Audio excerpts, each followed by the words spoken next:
Very good afternoon, dear children. This is L.K. Tripathi, your SST teacher from LPM Public School, Gola Bazar, Gorakhpur.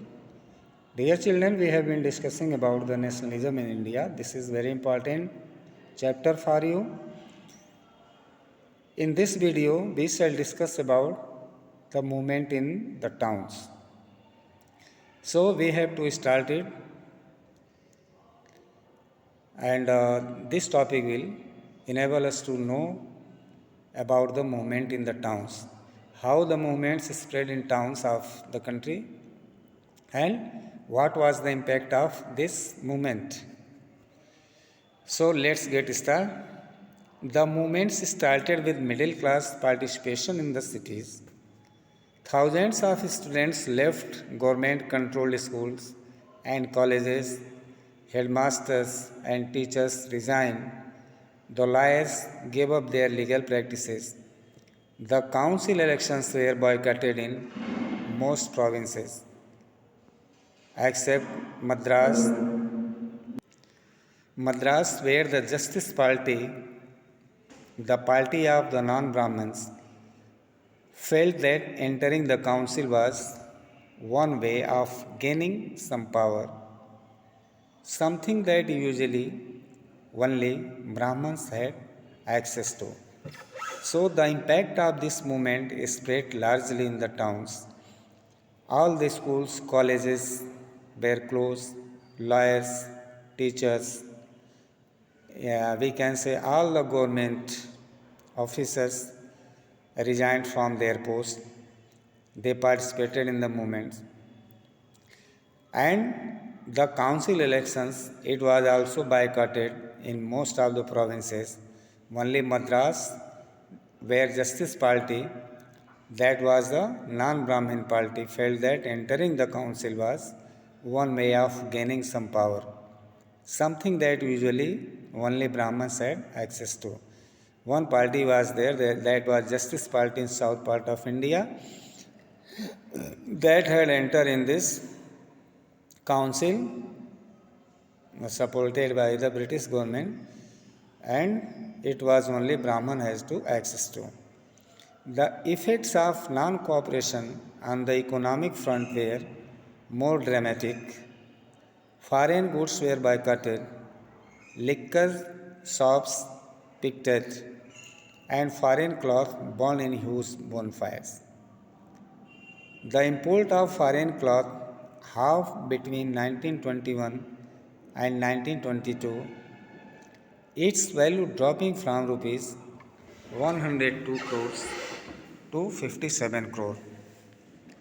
In many places, merchants and traders refused to trade in foreign goods or finance foreign trade.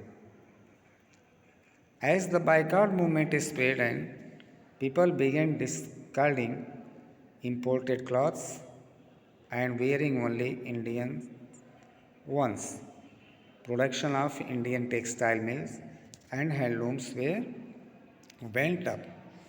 Mean to say that the oppose of British government spread that much that people started to deny all the foreign goods made in the foreign factories or companies.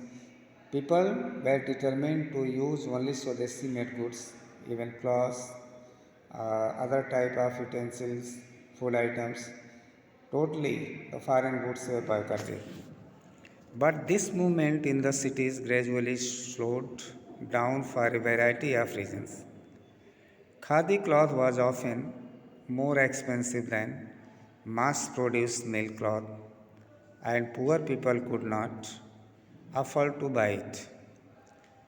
How then could they boycott milk cloth for too long? Similarly, the boycott of British institutions posed a problem. For the movement to be successful, alternative Indian institutions had to be set up so that they could be used in place of the British ones. These were slow to come up, so students and teachers began trickling back to government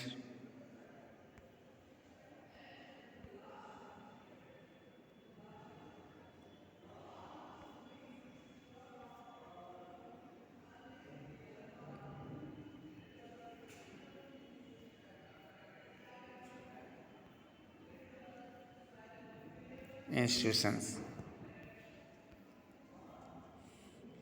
Tribal peasants interpreted the message of Mahatma Gandhi and the idea of Swaraj in yet another way. In the Gudem Hills of Andhra Pradesh, for instance, a militant guerrilla movement spread in the early 1920s, not a form of struggle that the Congress could approve. Here, as in other forest regions, the colonial government had closed large forest areas, preventing people from entering the forest to graze their cattle or to collect fuel wood and fruits. This enraged the hill people. Not only were their livelihoods affected, but they felt that their traditional rights were being denied. When the government began forcing them to contribute beggar for road building, the hill people revolted. The person who came to lead them was an interesting figure. Alluri Sitaraman Raju claimed that he had a variety of special powers. He could make correct astrological predictions and heal people, and he could survive even bullet shots. Captivated by Raju, the rebels proclaimed that he was an incarnation of God. Raju talked of the greatness of Mahatma Gandhi, said he was inspired by the non cooperation movement, and persuaded people to wear khadi and give up drinking. But at the same time, he asserted that India could be liberated only by the use of force, not non-violence. The Gudem rebels attacked police stations, attempted to kill British officers, and carried on guerrilla warfare for achieving Swaraj. All these methods were adopted by the rebellions in the country. Raju was captured and executed in 1924 and over time became a folk hero. Now, next that is Swaraj in the plantation. Workers too had their own understanding of Mahatma Gandhi and the notion of Swaraj. They also wished to participate in the movement, those who were indulged, who were busy in the plantation agriculture. They were also very much inspired by Mahatma Gandhi. For plantation workers in Assam, freedom meant the right to move freely in and out of the confined space in which they were enclosed, and it meant retaining a link with the village from which they had come. Under the Inland Immigration Act of 1859, plantation workers were not permitted to leave the tea gardens without permission, and in fact, they were rarely given such permission. When they heard of the non cooperation movement, thousands of workers defied the authorities, left the plantations, and headed home. They believed that Gandhi Raj was coming and everyone would be given land in their own villages. They, however, never reached their destination, stranded on the way by a railway and steamer strike. They were caught by the police and brutally beaten up. Means the extortion of the British rule was also continue over the plantation agriculture of the country. The vision of these movements were not defined by the Congress program. They interpreted the term Swaraj in their own ways, imagining it to be a time when all suffering and all troubles would be over. Yet, when the tribals chanted Gandhiji's name and raised slogans demanding Swatantra Bharat, they were also emotionally relating to an all India agitation. When they acted in the name of Mahatma Gandhi or linked their movement to that of the Congress, they were identifying with a movement which went beyond the limits of their immediate locality.